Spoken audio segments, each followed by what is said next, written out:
Hi, my name is Brian McNamara, and this is my introductory narrated PowerPoint presentation. After high school, I spent a few years in unskilled laboring jobs, and I realized I needed a trade.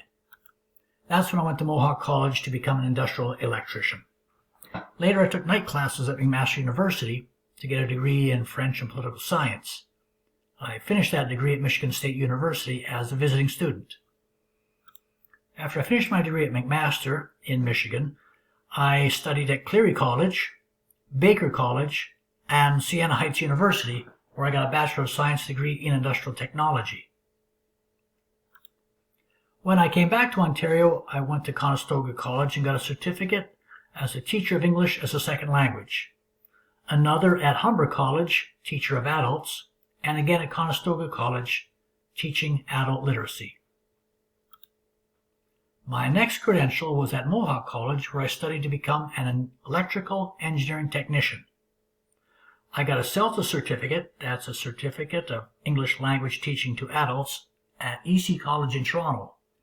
And last year I finished a certificate at Mohawk College in Occupational Health and Safety Management.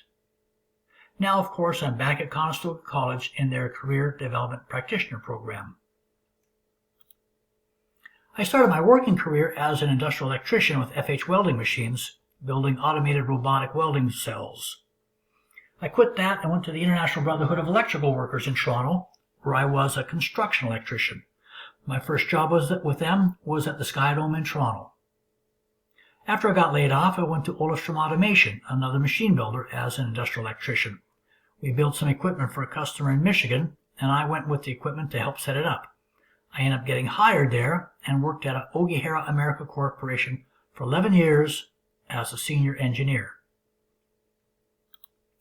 When I came back to Ontario, I took a job with College Boreal as a teacher of English as a second language. I quit that and went to Denso Manufacturing in Guelph to be a maintenance electrician. That job didn't suit me too well, so I quit that and went back to the union in Toronto as a construction electrician. Eventually, I got a call from the Immigrants Working Center in Hamilton, and they offered me a job as an employment counselor and job developer, and I was there for the last 2.5 years. Today, of course, I'm back at Conestoga College in their Career Development Practitioner program. Looking to the future, always looking for the next opportunity, and always enjoying it. That's my presentation. I hope you enjoyed it. And here are my sources. Thank you very much.